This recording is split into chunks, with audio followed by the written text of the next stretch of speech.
And it's now recording. Fair enough. Good. I'll wait for 2 o'clock.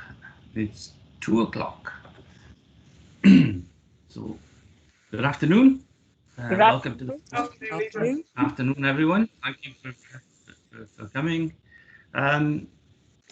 Welcome to the first remote Vale of Glamorgan Cabinet meeting taking place on the 13th of July 2020, commencing at 2 o'clock.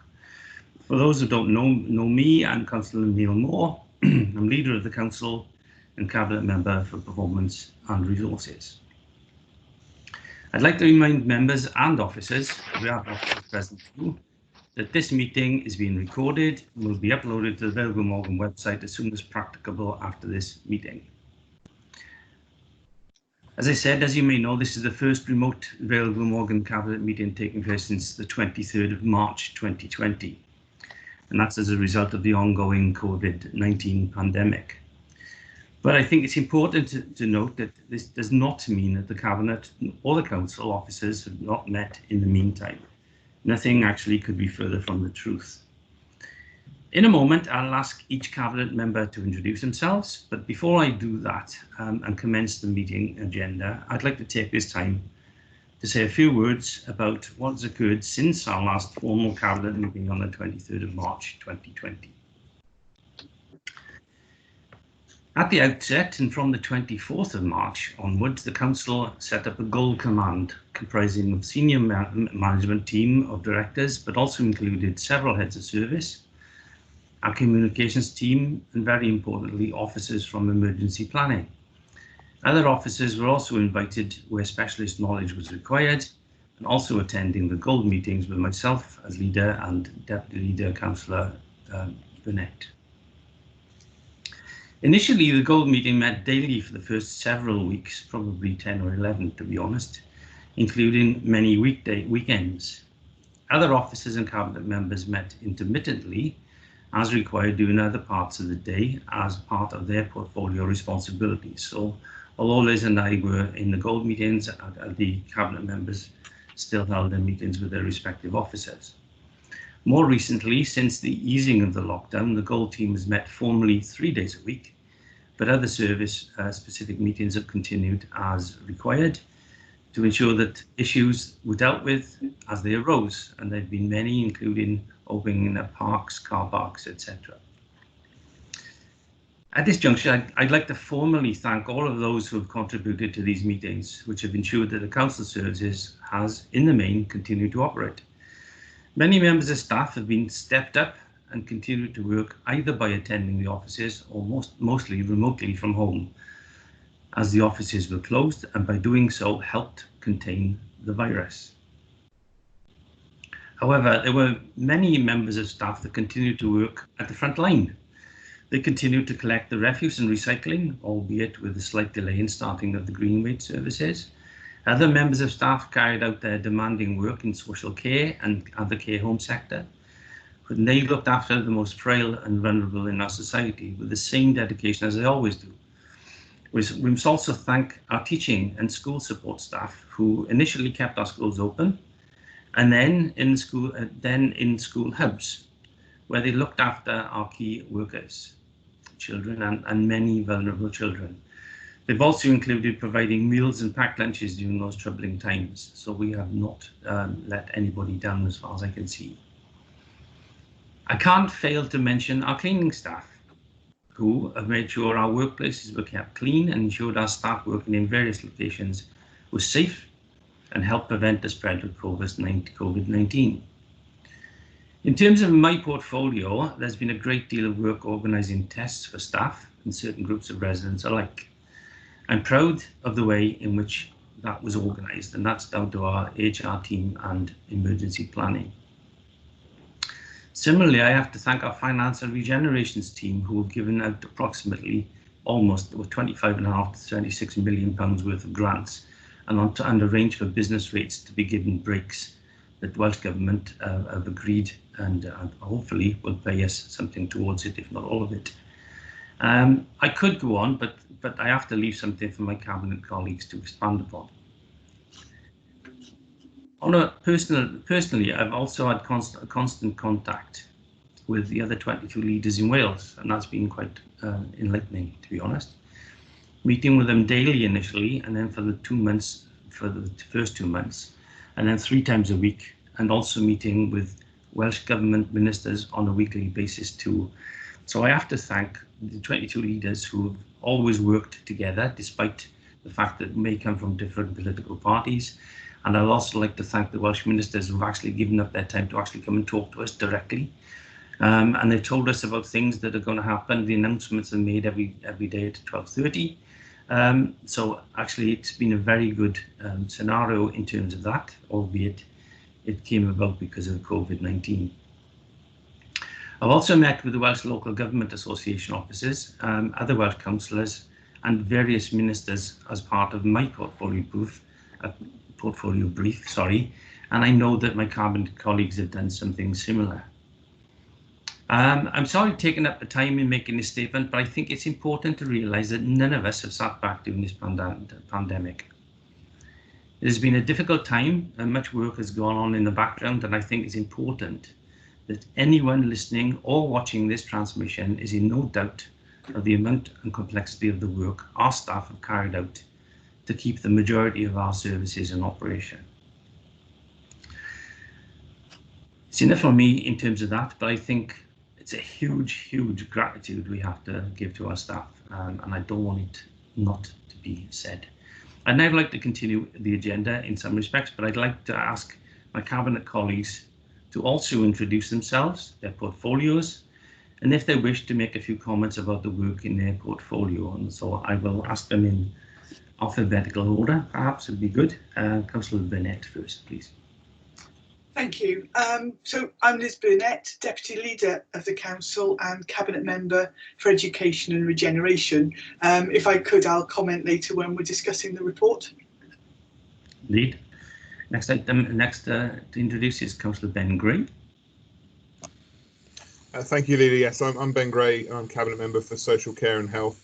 As Leader laid out, we've been meeting weekly as an informal Cabinet, but since the beginning of this, I've been meeting weekly, and in addition, as issues have arisen with officers within social services, but also across the Regional Partnership Board with colleagues in the Health Board, as well as the Welsh Local Government Association Social Services Network, which have met and again have had those briefings from ministers. Reflecting on what the leader has said, responding to this emergency has been an incredibly complex task with many moving parts and one that is not over yet. I'd like to pay particular tribute to the staff both within and outside the council who've continued to provide care to the most vulnerable members of our local community. The public awareness of work that care homes do has increased dramatically, but the care needs extend beyond the walls of care homes. Those staff that have continued to visit private homes and provide that personal care, the staff that have continued to support those with profound disabilities, and our social workers who've continued to work and assess to protect the most vulnerable children and adults in our community. There have been difficult decisions since we last met as a cabinet, which have needed to be made, including suspending day services and restricting access to care homes. These have been some of the most challenging issues to confront, as I know what support these are to those who are able to see loved ones. I want to pay tribute to the officers within the council who've worked 7 days a week at times to build effective relationship with our care providers and the Health Board, which has led to the groundwork enabling us to dispatch the right PPE to the right places at the right time. But I go back to the carers. These are the key workers who've been putting themselves in harm's way to provide the most dedicated support to our most vulnerable, and I can't thank them enough. Thank you, Leader. Thank you, Ben. Next Cabinet Member is Councillor King. Yes, thanks so much, Leader.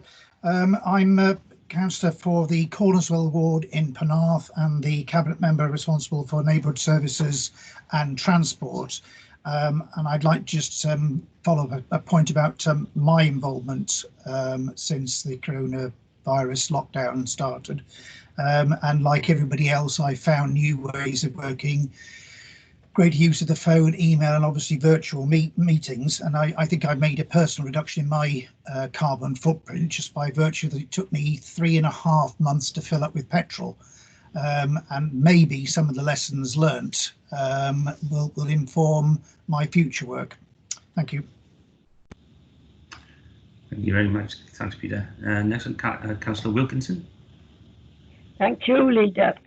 I'm Councillor Margaret Wilkinson, Cabinet Member for Housing and Building and Member for Gibbonsdown Ward. I'd like to thank all the staff, but especially Mike Ingram's staff in homes for you and all the homeless section. All the housing section has worked very, very well.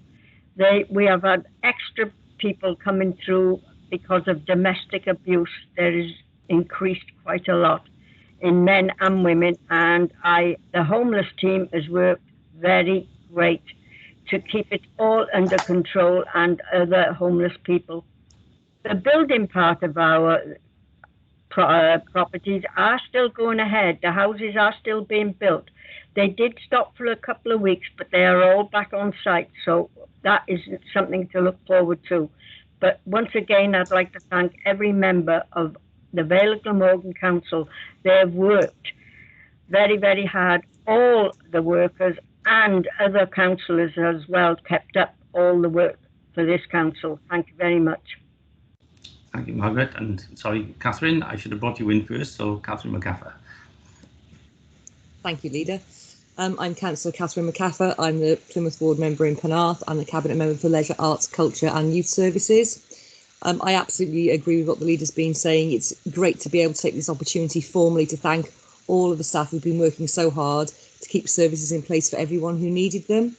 And a lot of them have had the ability to be able to adapt to differing roles within the council to make sure that everything keeps running smoothly. It's been really important for myself as a Cabinet Member to maintain contact with all of our officers that have been here, because it's been really difficult for them too, changing their working environments, sometimes being at home on their own, and in order to maintain that contact and make sure that they're safe and well themselves in order to provide the services for everybody else. The youth service team have been really physically and digitally active with all the young people in our area. They've distance visited some of our younger people to offer support and guidance, and there's a fully functioning youth provision going on digitally as we speak across the Vale. In regard to the arts, we've launched an online art exhibition which has been really popular so far. We've got 80 entries, and art has come to the forefront at a crisis time like this because it allows people to generate their emotions and feelings in some form or another. So everyone's really looking forward to being able to view that exhibition online, and it gives everyone a chance for a bit of cohesion to understand how everybody else has been feeling through this really difficult moment. So thank you for this opportunity. Thank you, Catherine. Eddie Williams. You're on mute. Eddie, you're on mute. Thank you. Sorry about that.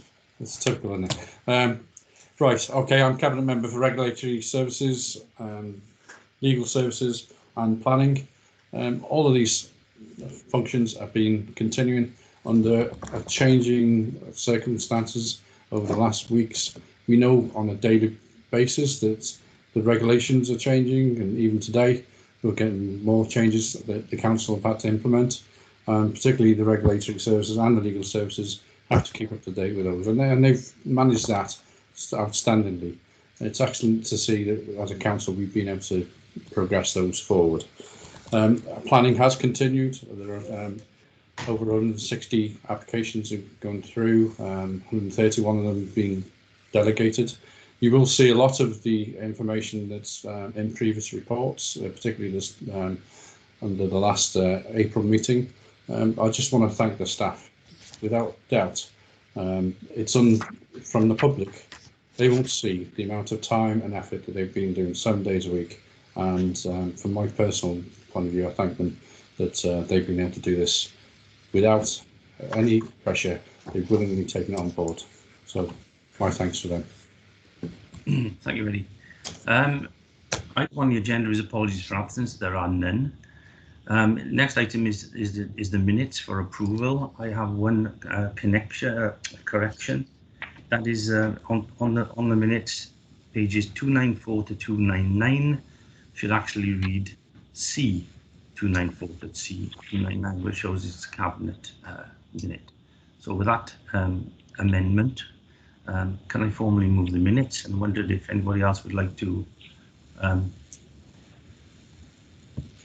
second it, please. Formally second. With I'll that, second. yeah, with that amendment, happy to second. I'm happy to second. Everybody in agreement? Yeah. Yeah. Okay, thank you. Next, go on to the items proper in the cabinet report. The first cabinet report is to provide the cabinet with an overview of the work undertaken to develop a recovery strategy for the organisation following the COVID pandemic and approval for the approach.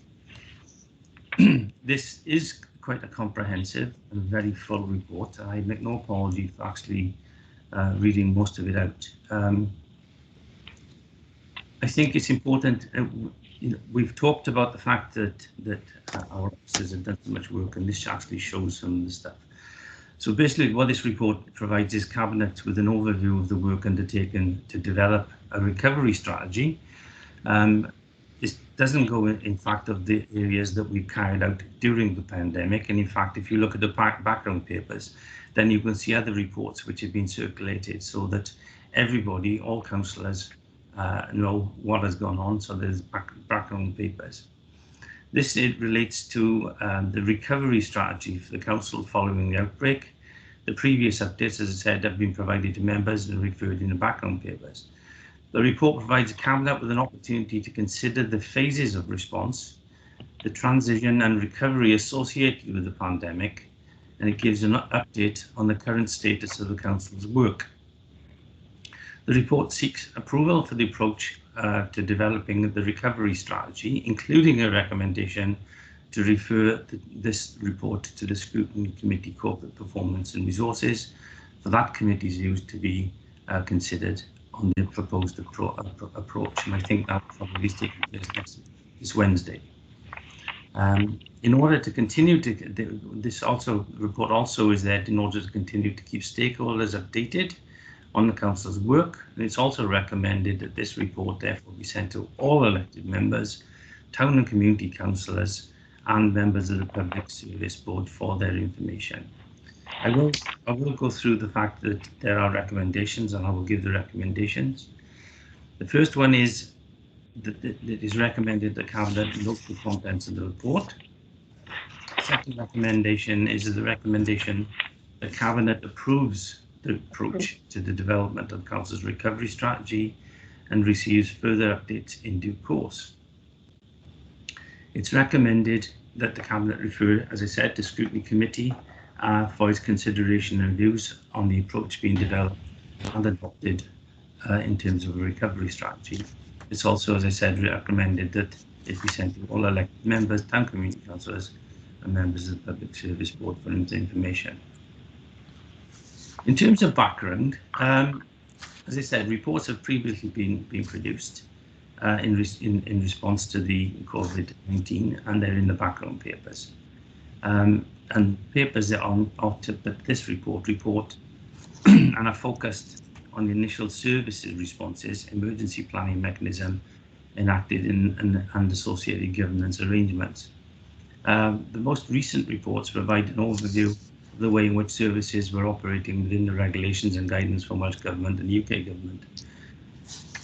I think it has to be emphasised that the Council continues to respond to the pandemic, and many services are continuing to operate in different ways to business as usual. We have had to make many changes. There are changes are rapidly changing the position in terms of that, with the ongoing easing of the lockdown restrictions, and hopefully we'll continue to have that easing of lockdown and we won't have another spike. The Council's emergency management arrangements have been extended, as I said, to the corporate management team and the Goal Command, as I mentioned earlier.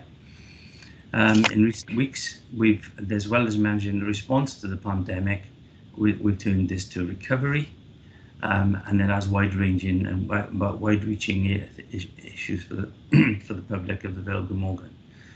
So the key framework for recovery is that initial activity within the services to date, as I said, has been there to react Given the breadth of the services operated by the council, this phase will continue for a continuing length of time. COVID-19 hasn't gone away. We've altered the way we worked and we'll continue to have to work that way. However, in the short to medium term, services will begin to move out of response and into a transition phase. And that's what this report is basically about. The management of that phase will be focused on the lockdown, but obviously has to recognise the services can't operate as usual, and will also have to have bearing on what Welsh Government tell us. It's always possible, and I think it has to be emphasised that should there be a spike, then these recovery phases could turn back into where we were during the pandemic.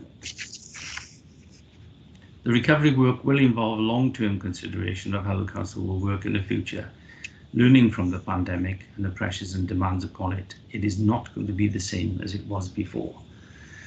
The response, well, we've described in previous reports. We're focusing on the critical services. The objectives of the response have been basically to care for our most vulnerable, to maintain and manage our public spaces, to ensure lockdown measures were in place, and to support our workforce to work flexibly and safely from their place of work or from home. We've also concentrated on support to our partners, help to keep businesses sustainable by giving out the grants, as I talked about earlier, and I think Liz might talk about it later. We've kept the council running in terms of finance and governance, and we tried to keep everybody informed as best as possible.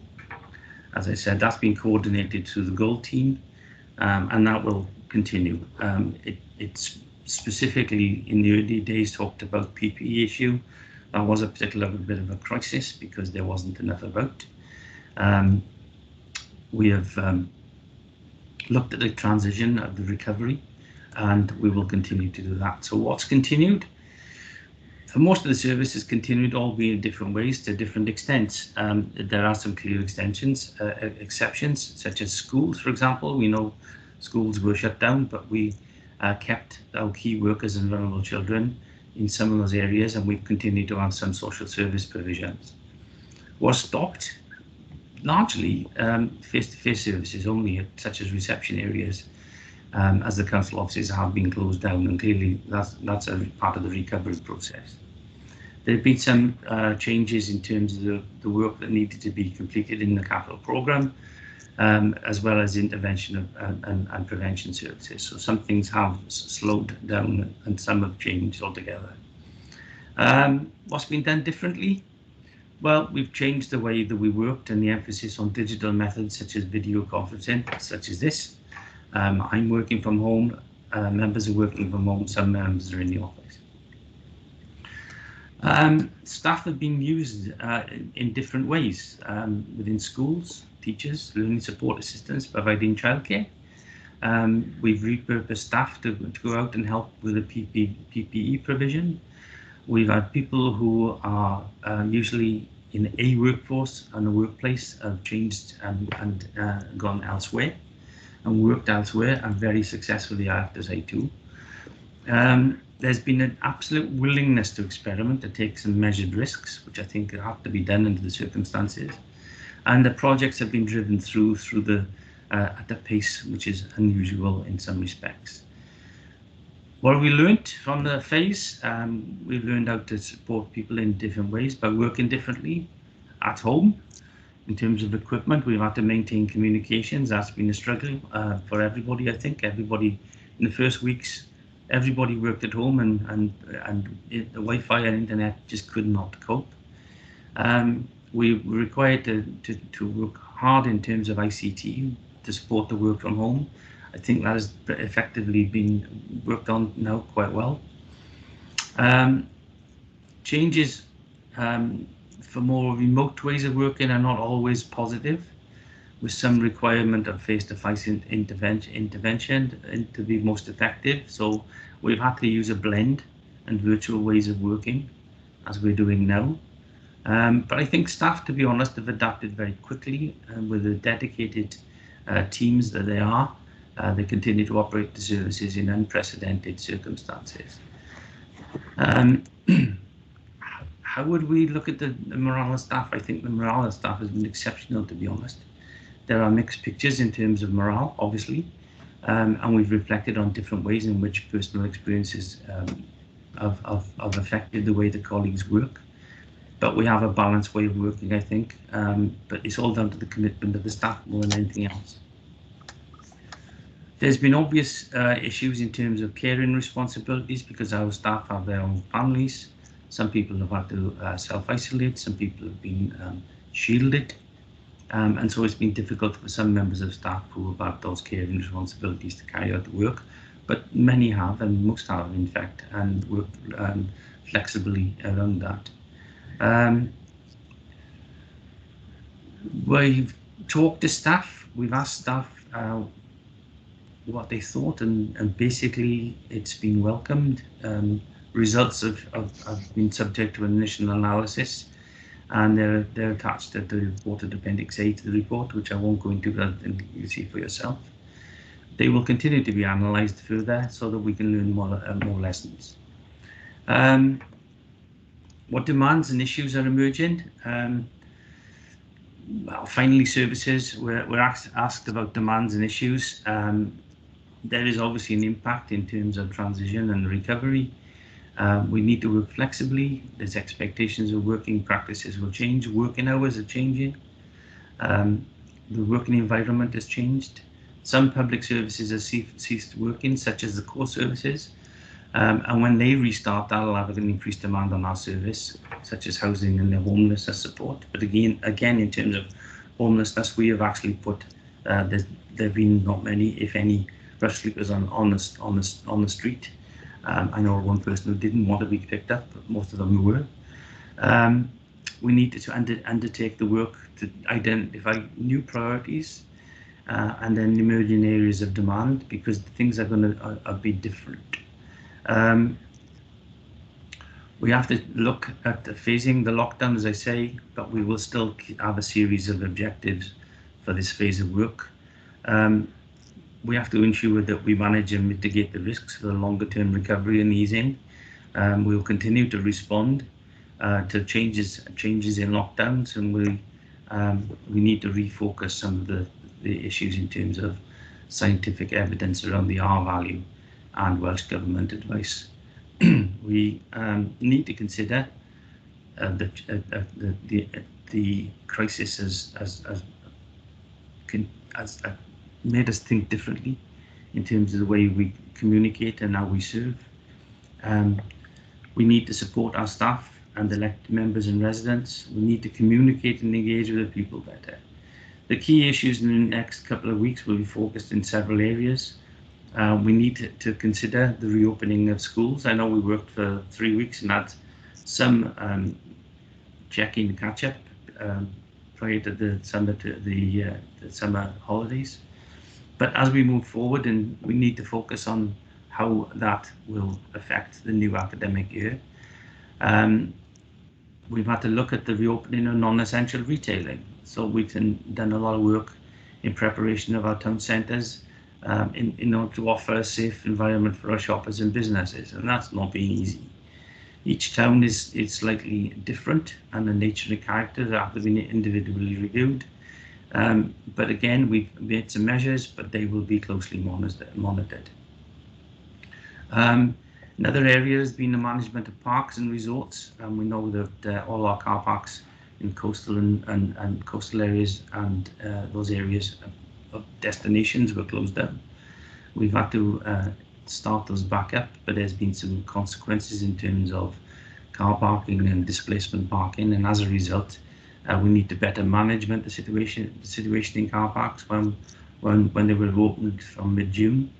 We have to make sure that, for example, when we had a hot and sunny weather, we had some areas which were closed down, caused some problems for local residents and displacement parking. But we are considering action in terms of that for the future. We had to close down toilet facilities, but that's now reopened, so that was a recovery which we had to reconsider. As I said, it's going to take some time to recover from this, and the views of the corporate performance Resources Committee members will be vital. We'll develop in line with the Council's emergency planning procedures in managing the recovery. And as I say, emergency planning has been a major plank in terms of the goal meetings. We have to recognise this is not recovery to a previous state for all services. There will be time to reflect on the significant changes. We need to identify this as an opportunity, I think, in the way that we work as a council. We need to inform the recovery of work, the service areas we covered, such as schools, public confidence, availability of staff, because that will still be an issue. We have to look at some themes of like health and social care, community and community, the learning community, the public realm and public space to make sure it's safe. But we also have to continue to work with the business and economy and the infrastructure, and not forgetting the environment. So basically, immediately we had to deal with some issues. We've had a lot of threats and opportunities, and they're covered on 237 and 236 in the report, which I won't dwell on. But I think I've said enough really. Next steps is it's proposed that the themes identified in the columns of 236, etc., need to be considered. They need to be used to develop a series of strategic actions to form the basis of a recovery strategy. Whilst this is underway, we'll obviously have to have an analysis of the inequalities and economic impact that the coronavirus will have taken on us. It's basically a situation where we have to be very careful when we go forward. But as I say, basically, to use the mantra, we will be in a new normal, whatever that may look like. So basically, the report is there, the recommendations are before you. I apologise that I've cracked on too long, but I think it's important to realise that we've done a lot of work and there's a lot of work still to be done, and that always depends on the R value still coming down, and hopefully no more cases at all. So I don't know if any member wishes to make any comments in relation to their own service area. Liz. Thank you, Leader. I took the opportunity to make a few notes about my portfolio area, because there's been quite a lot of work going on. And so I'd like to mention what's been going on over the past 3 months, and in doing so, recognise the absolutely Herculean effort that all in the education and regeneration teams have made. Just a few of the points. You mentioned about how our schools became childcare hubs, but not how, with only 48 hours notice, they turned into childcare providers, and how in another 48 hours, they formed into 14 hubs across the Vale to support key workers and our most vulnerable families. They worked 12 hours a day, 7 days a week, to provide support in those hubs. They also, alongside that, provided homeschooling support and organised deliveries of food to many vulnerable families. Our children weren't left without IT connectivity. IT have provided 760 laptops or tablets to children, and 208 MiFi devices for children that didn't have broadband. More recently, our schools have welcomed children back, and the images on social media shows just how pleased they are to be there.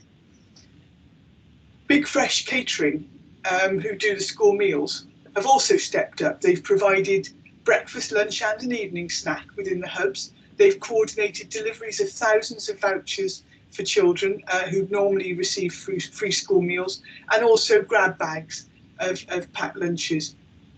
Staff within the catering service have also been redeployed to support care homes and other services that needed catering support. Our libraries have really embraced digital services. You can sign up, they organised that you could sign up to library online. 425 people took advantage of that to access e-books, e-magazines, and even the sort of newly free service of Ancestry.com. Our librarians have done their popular rhyme and science and storytime sessions now online. There are reading groups on WhatsApp, Zoom and Facebook. There's even an online Lego club. Again, everybody's happy to see the library starting to come back, and they now have a click and collect service. Our adult community learning team, they've provided homework packs for all their students. The essential skills and English as a second or other language have virtual classrooms. There are lessons being delivered on Zoom, and then once recorded, they're on Facebook. Welsh for Adults are on Zoom, and even the popular summer school arts and crafts activities plan to be delivered online. So that's a flavour of education. We haven't actually stopped our 21st Century Schools building programme, but delivered it in a very socially distanced way. The new build at Pencoedra High School has started, and that complements Whitmore High School that's progressing really fast, and the work at Ysgol Bro Morgannwg. In the next few months, we should see 3 new primary schools considered at planning committee, one of which will be low carbon and the other 2 zero carbon, which I understand will be the first in Wales. In such difficult times, it's important to keep employment going where possible, and this is evident with the economic impact of our school buildings programme. So far, 90% of contracts in Whitmore High School have been awarded to businesses in South East Wales. That's £16,430,000 that's been put into the South East Wales economy. 40% of the workforce at Whitmore High School and 66% of the workforce at Ysgol Bro Morgannwg is from the local postcode. So it's really, really important that we are providing that level of economic input into local community. In keeping going, the contractors have developed high levels of understanding of how you achieve social distancing within school buildings, and that was used to support schools in planning to return, and they developed an app for schools and parents to use. It's just a bit of a flavour about what's going on in schools, and then we've got the ever flexible regeneration team. They have supported local businesses, making sure current information was immediately available. They've worked with our finance team, and as Neil mentioned, have processed £25.5 million in grants to over 2,000 businesses, and they're currently working on the startup grants.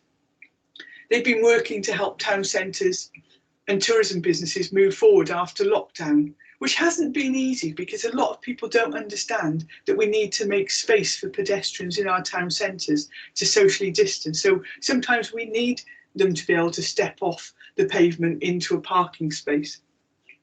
They've supported the Vale Heroes initiative, helping to get information to go on that website, and they've set up a PPE procurement initiative to complement the supplies that we get centrally in Wales, to make sure that care homes and providers and schools always had the stock that they needed. The leaders has outlined the way forward during recovery phase, and the one that my teams will be focusing on is supporting learning and employment and sustainable economic growth. We'll be working with schools to plan for September, and I don't think we can overstate the need for action when we see figures like 10% unemployment in our 16 to 24-year-olds currently. Economic activity will be very high on our list going forward. Thank you, Leader. Thank you, Liz. Peter, you've got a hand up. Yes, thanks. That's if I may, please. I recognise this report is one going forwards, but I would like to go back to paragraph 2.9, which allows me to echo some of the leaders' opening comments and pay tribute to the frontline staff within my portfolio, and specifically the waste and recycling teams who maintain doorstep collections throughout. They reintroduced garden waste after a short delay, and then this was followed up once the lockdown relaxation allowed it, to the opening of the household waste and recycling centre, which quite frankly it's been such a success. We might even continue with a pre-booking arrangement in the future. I think it's equally right for me to thank those who contributed to the work to clean our streets and collect litter and indeed fly tipping, as well as those who've maintained our parks and playing fields. And really, what I want to say is these are all services we're inclined to take for granted, except when they don't get done. And so I just want to place on record my sincere appreciation of each and every individual who has helped keep those services functioning. Thank you very much. Thank you, Peter. Does anybody else would like to come in at this stage? Eddie, do you want any further comments? No, recognising that we've gone through quite a bit of turmoil over the last few months, but clearly the next few months we're in new territory. The business that we do isn't the same as we've done in the past, and we'll recognise that, as Peter just said about the waste management and Liz about the education, those things are happening, but they will be different. And clearly from the services that we provide, the regulatory and the legal, that they're influencing how those are implemented as well. It's just this way of working now. We'll probably end up with a sort of mixture of this. It'd be interesting to see where we end up, but it's clear we don't know all the answers now at the moment, and that's the key point. That this document that we're referring to now it doesn't give fine detail because we're still working things through. And as I said earlier, with a daily change on the regulations and everything else that's going on, then we just have to see how we work things through. So okay. Thanks for that. Thank you, Eddie. I've got two people. I'll bring in Ben and I'll bring in Margaret. And then if Catherine wants to come in afterwards, she can. Ben, do you want to come in this time? Thank you, Leader. I was just going to say I'm fully supportive of this report. I think it lays the groundwork out really clearly as to all the areas that need to be considered by the council. As Councillor Williams referred to, clearly the detail will begin to be built on this, but this really does underline the themes we've been discussing weekly, and I know you've been dealing with daily on your gold meetings, about what the council's been going through and how we can begin to think about what needs to happen in the future.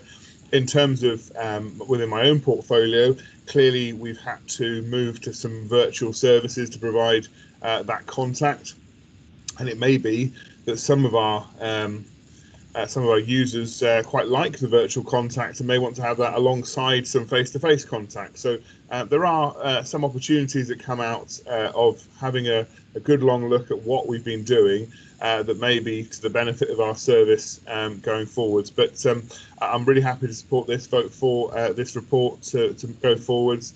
I hope we can have a really constructive scrutiny meeting about this later in the week, and all members can feed into that. But I think it really clearly lays out all the factors that need to be considered when looking at the whole council approach to how we recover. So I'd like to thank them for putting this together. Thanks. Thank you, Ben. Margaret. Like everybody else, I'd like to thank the officers that's put this report together. It is something that we have to do and look forward to working with everybody to go forward. The staff and the officers has worked miracles, I believe, in this virus, and we all have to stick together and make this council the best council again, and I'm sure it will. But we have a lot to do in the future, but this is a start and it's a good document and I support it. Thank you, Margaret. Catherine, yeah, I mean, it has been such a trying time for everyone, both in the council and outside, but it's so good to know that we have some recovery plans moving forward. So from my own personal point of view, it's so complex to reopen the leisure centres.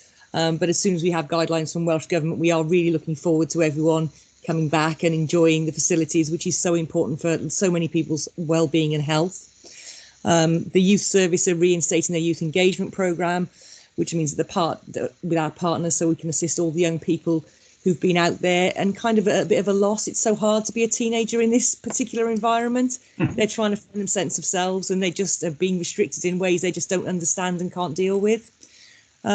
We've also got our play teams moving forward, so we can provide our play provision in the summer for our children who really need it and rely on that service.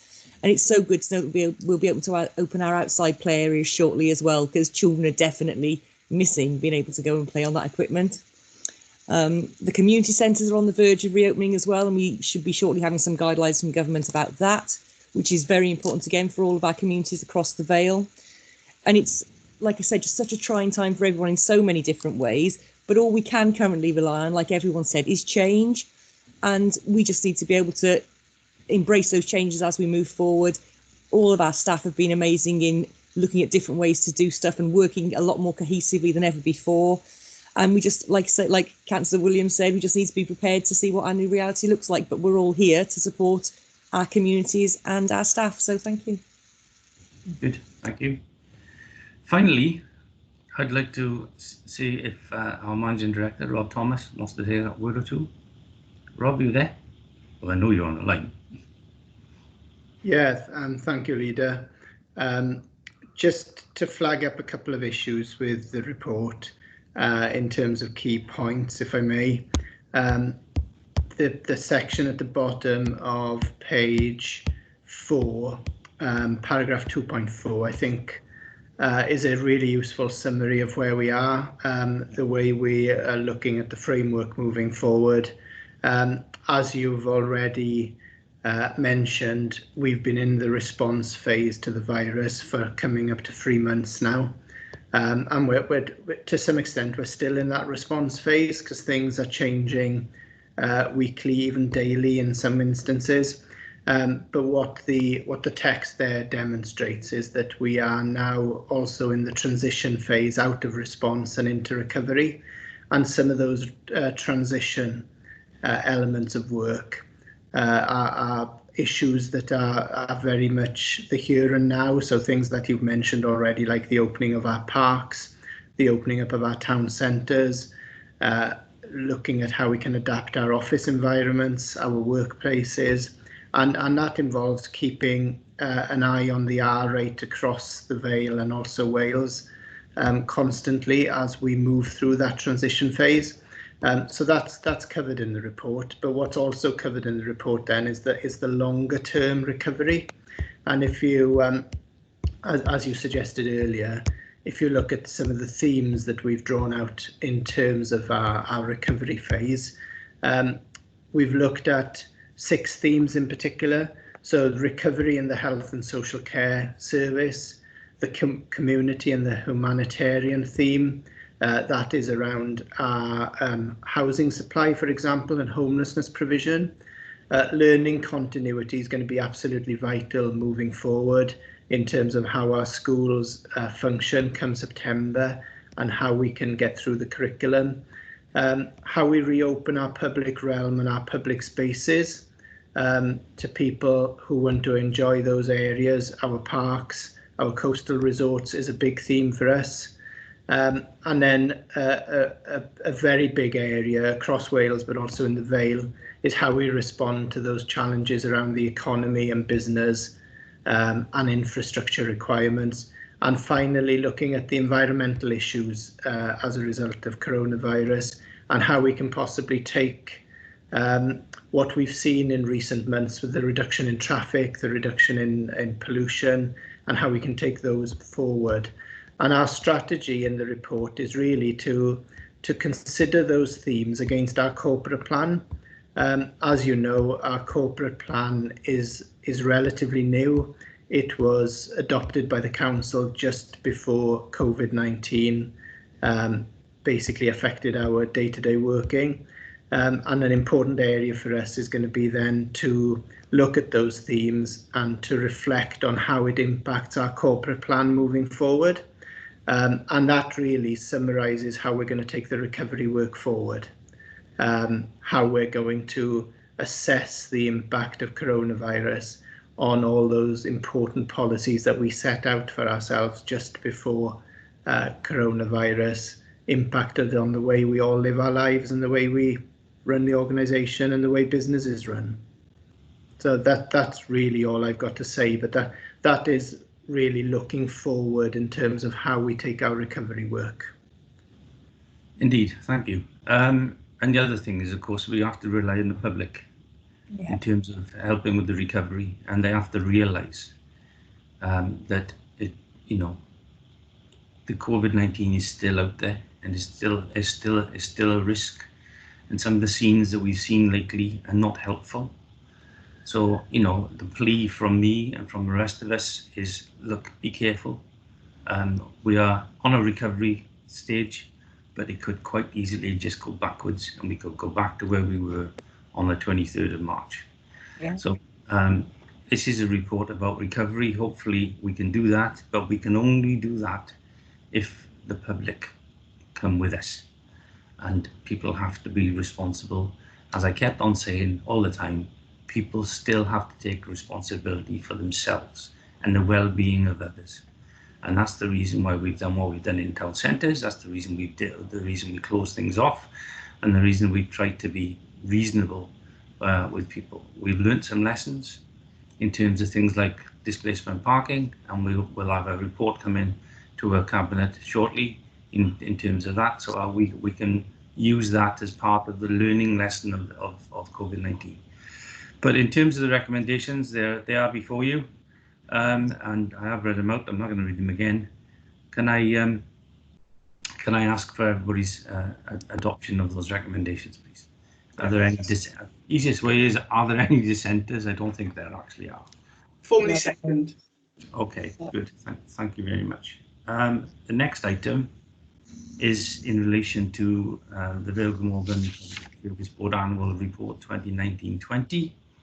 And this report really is to present an overview of the second year of progress in delivering the wellbeing objectives and actions set out by the Vale Public Service Board and its wellbeing plan.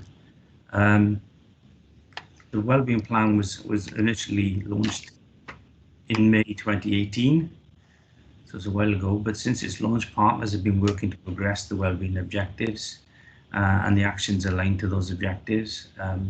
To capture the progress made in the second year of the wellbeing plan, they've had to produce an annual report in the form of a SWAY report, which is attached to this this report, and it's an excellent report. It has lots of interactive areas within it, and I would recommend everybody read it. It does give an overview of the progress that has been made by partners in implementing the 4 wellbeing objectives and activities detailed in the plan against the work streams. It is published. The PSB met last Friday and adopted it. It is on the PSB website, and there's a link attached to this report. The recommendations are that we review, if we wish to, the Public Services Annual Report, but it is very, very comprehensive. And progress the partners and the progress partners are making in implementing the priorities. Cabinet are asked to make any recommendations, if we wish to the PSB regarding that progress. We're also asking to consider the services that continue to contribute towards the successful delivery of the PSB. And I think basically what's happening is that all parties within the authority are working together to achieve that, and that this again is referred to corporate performance resources for their consideration. And then if they have any to be sent back to here so that we can send them to the Public Service Board. As I said, basically the Wellbeing of Future Generations Act 2015 formally established public service boards, and they've met since then. What they must do is assess the state of the economic, social, environmental and cultural well-being of the local area, which is the Vale Glamorgan. It sets out the local objectives that are designed to maximum the contribution within the area and to achieve those goals, well-being goals, and to take all reasonable steps to meet those objectives. Basically the 4 objectives of well-being objectives of the PSB's objectives are to enable people to get involved, participate in local communities and shape local services. 2, to reduce poverty and tackle inequalities linked to deprivation. 3, to give children the best start in life. And 4, to protect, enhance and value the environment. PSB has to publish an annual report annually, and this is their 2nd report. It does identify areas of work, including the need for the PSB to consider the impact of COVID-19. I don't know if people understand, but there are 4 statutory partners to this. They are the Vale Glamorgan Council, Cardiff and Vale University Health Board, South Wales Fire and Rescue Service and Natural Resources Wales. Adjunct to that are other members who were invited from various sectors, including voluntary sector, town and community councillors, etc. But all the board members are listed within the report itself. This year they have 4 work streams, and that is the Cardiff and Vale Move More Eat Well plan, and that's led by Cardiff and Vale University Health Board. The 2nd priority is tackling climate change, and that's led by this authority and Natural Resources Wales. The 3rd one is time banking, which is led by the Vale Glamorgan Council, and the final one is improving engagement, which is led by South Wales Fire and Rescue Service. The details of each of the work streams and backgrounds are in the report itself. I don't intend to go through all of those, but they do include things like the Staff Healthy Travel Charter, which we've all signed up to, the School Health Research Network, Early Year Action Together, Glamorgan Smallholders Network, Vale Heroes and Community Safety. And within the annual report itself, it actually looks at each of those areas as an interactive section in relation to what has been done. As I say, partners have reviewed the priorities for the coming year, so we will be moving forward on our 4 work streams. Obviously, we need to involve more people, and that's why I said we need to involve more strongly the town and community councillors and children and young people in its work. Although I have to say that there was a workshop which involved young people, and it related to climate change, and that was very enlightening indeed. And I think most of the cabinet members were there on that day. The PSB are confident that the working together and by working differently will continue to have a positive plan. As I say, the Service Board annual report is appended to this report, and basically I will move the recommendations. But before I do, I'm going to ask one of their officers, one of the ones whose team helped to put it together, including himself. I wondered if Tom Bowring wanted to say a couple of words before I call in any of the members for any comments. Tom, I think you're here. Yeah. If any comments, please. Yeah. Yes, thank you, Leader. Just in addition to the comments that you were making about the PSB discussing the report at its meeting on Friday, and it did approve the report then, there was a conversation with partners about the importance of partnership working continuing as we go through into the recovery phase that you were just discussing on the previous item. And it was just to give you some information that work will now commence. So partners are going to share their recovery plans to make sure that where it's appropriate, we dovetail activity to continue to maximise the benefits that we get from the PSB and the partnership working. And just as the Managing Director was describing in terms of setting our response within the context of our corporate plan, the PSB will look to continue its work now against the wellbeing objectives, but taking into consideration the effects that the coronavirus has had. Okay, thank you. And one of the other members I didn't mention actually, because there's the police and crime commissioners there, and the police and other services, and indeed I chair the committee, but it's the vice chair, I think, was re-elected as the assistant PCC police and crime commissioner. So it's good. Anybody, any comments? I can't see any hands up. If anybody's got any comments to make, Peter. That's a hand up. Yeah, I'm going to speak about it. Yeah, if I can, I'd just like to make a comment about how neighbourhood services and transport are contributing to one of the 4 work streams in the report, specifically tackling climate change.